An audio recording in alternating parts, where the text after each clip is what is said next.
நல்லாட்சினா எடப்பாடியார்தான்.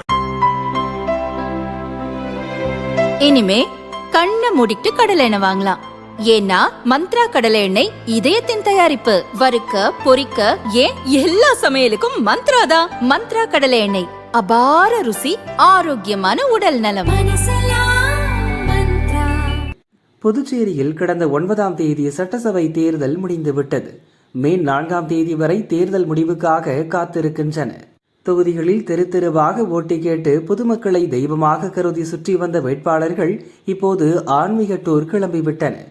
Apartment, முட்டு சந்தைகள் என அலைந்து திரிந்த வேட்பாளர்களும் அவர்களின் ஆதரவாளர்களும் ஓட்டுப்பதிவு முடிந்த பின் 2 நாட்கள் வீட்டில் ஓய்வெடுத்தனர். இப்போது தெய்வமே வெற்றியை கொடு தெய்வமே என கோவில்களை சுற்ற தொடங்கியுள்ளனர்.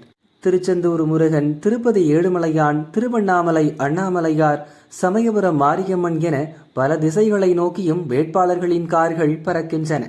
கடவுளை இனி நீதான் காப்பாற்ற வேண்டும் என மனமுருகி பிரார்த்தனை செய்து வருகின்றனர். சில வேட்பாளர்கள் ஊட்டி, கொடைக்கானல், மூணாறு, கொல்லிமலை என பசுமையான இடங்களில் ரிசார்ட்டுகளை வாடகைக்கு எடுத்து தங்கியுள்ளனர். தங்களுடன் வெயிலில் காய்ந்த ஆதரவாளர்களையும் குளிர்விப்பதற்காக ஜில் இடங்களுக்கு அனுப்பி வைத்துள்ளனர்.